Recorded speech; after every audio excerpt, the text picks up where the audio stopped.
చేయి గవర్నరు ఆర్డినెన్స్ను కథలు నియర్ అవుతుంది. అటు పార్లమెంటులో అది బీసీ బిల్లు కథలు నియర్ అవుతుంది.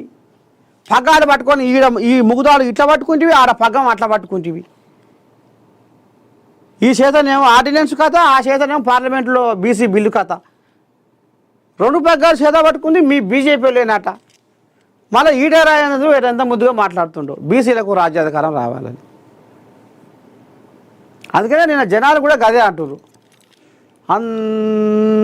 అందరే దొందే వాళ్ళ స్వార్థాల కోసము, ఓట్ల కోసము వాళ్ళు ఆడుతున్న నాటకాలు, వాళ్ళు ఆడుతున్న డ్రామాలు జనాలకు కూడా ఎరికైంది. అందుకనే నేను నిన్న తెలివికాల ఉపాయం చేసిన. నాయకుల కాడికి పోలే. ఇక నాయకుల కాడికి పోతే వాళ్ళ పాట వాళ్ళే పడతారు. అందుకనే నేనేం చేసిన, జనాలలో పోయినా. జనాలలోనే కదా మనకు అసలైన నిజాలు బయటకు వచ్చేది. అందుకనే నిన్న నిజాలు బయటకు వచ్చినాయి. వీళ్ళంతా వాళ్ళ స్వార్థం కోసము రాజకీయ డ్రామా ఆడుతున్నారు అనేది బయట పెట్టిన జనాలు. ఎవ్వరేం సొక్కమైన వాళ్ళు గారు, అందరే బీసీల రాగం ముంగటేసి లబ్ధి పొందాలని వాళ్ళు,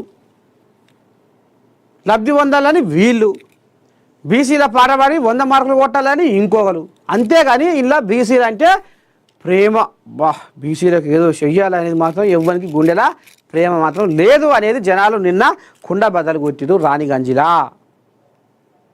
చూడురి, కొంతమంది ఎలాగ చూడడంలో ఉంటే, లైవ్ చూడడంలో ఉంటే కొంతమంది చూడురి. ఏంది రాణిగంజిలో జరిగిన ప్రోగ్రాము ఏఎన్ఎన్ న్యూస్ తెలుగు అని కొట్టి రాణిగంజి అని కొట్టి బీసీ రిజర్వేషన్ల కథ ఏంది, జనాలు ఏమంటారు అని కొడితే మీకు వస్తుంది.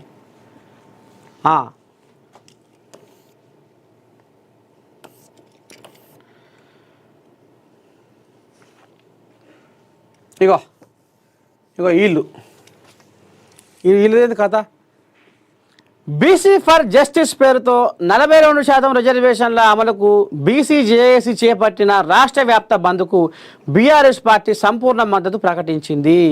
ఈ నేపథ్యంలో మాజీ మంత్రులు తలసాని శ్రీనివాస్ యాదవ్, గంగుల కమలాకర్, శ్రీనివాస్ గౌడ్, బీఆర్ఎస్ పార్టీకి చెందిన బీసీ నేతలు పల్లె రవికుమార్, గెల్లు శ్రీనివాస్ యాదవ్, ఆంజనేయులు గౌడ్, దూదిమెట్ల బాలరాజ్ యాదవ్, తుల ఉమా, రాజయ్య యాదవ్ తదితరులు నేతలు పాల్గొన్నారట. ఇక నేను ఏం చెప్పనులా, సంపిలోనే సంతాప సభ పెట్టినట్టుంది కథ. కాంగ్రెస్ వాళ్ళు రోడ్ల మీదకి వచ్చారు.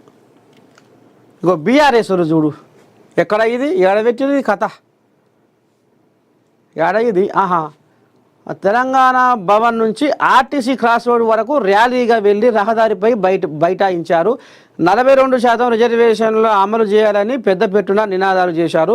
ఈ కార్యక్రమంలో ముషీరాబాద్ ఎమ్మెల్యే ముఠా గోపాల్, మాజీ ఎమ్మెల్యే దాస్య వినయ్ భాస్కర్, మన్య గోవర్ధన్ రెడ్డి తదితరులు నేతలు పాల్గొన్నారు. ఏమన్నా అందం సందం ఉందా ముచ్చట?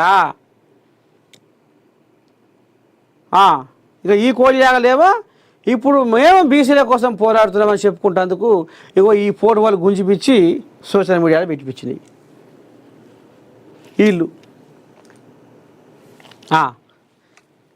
వీళ్ళు కాంగ్రెస్ వాళ్ళు, కాంగ్రెస్ వాళ్ళు చూడు, ఈ కాంగ్రెస్ వాళ్ళు ఇంకా మస్తుగున్నాయి. ఈ కాంగ్రెస్ వాళ్ళ కథ ఇప్పుడు ఈటే రాజేంద్ర ఆ కథ. తలకాయ గుద్దుకొని ఏం చేయాలి మరిగా, ఎక్కడ పోయినప్పుడు ఇక గాడికి వస్తుంది కథ. ఎవరు చేస్తారు మరి బీసీలకు న్యాయము? బీసీలకు న్యాయం అవుతుంటే వద్దంటోళ్ళు ఎవరు ఇలా. ఏం తయారయ్యారా నాయన, ఈ పాడైపోను. ఇగో ఈ కోయిలాగా మీటింగ్ పెట్టింది మహేష కూడా ఏమో చెప్తుంది పబ్బది బయటి. బీసీలకు న్యాయం చేస్తారో మేమే, ఈ బీసీల పని గిట్లాయా అని ఇగో పొనం కోజా కూడా తొంగి చూస్తుంది. ఇది ఆయనే పట్టుకుండా ఎట్లా రిపోర్టరా? కోయిలాగా దూరం పెట్టిరుగా, అక్కడ పోయి గీడ ఉండవలసిందే, దూరంగా పెట్టిరుగా.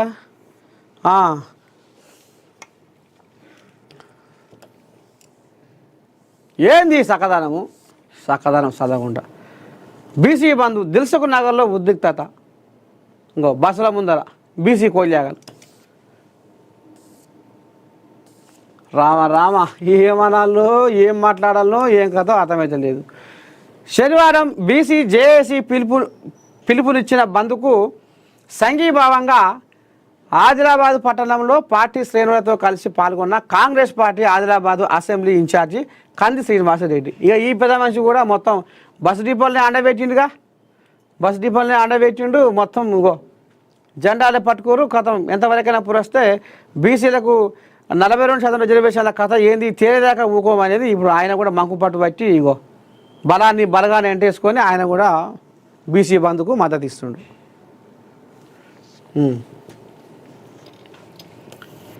ఏం చేయాలనో ఏమో పోర్రా.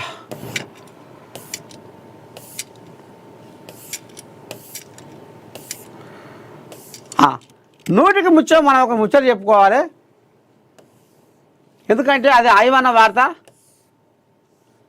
నరకాసుర వధ ఉత్సవ ఏర్పాట్లను పరిశీలించిన డీసీపీ ఏఎస్పీ.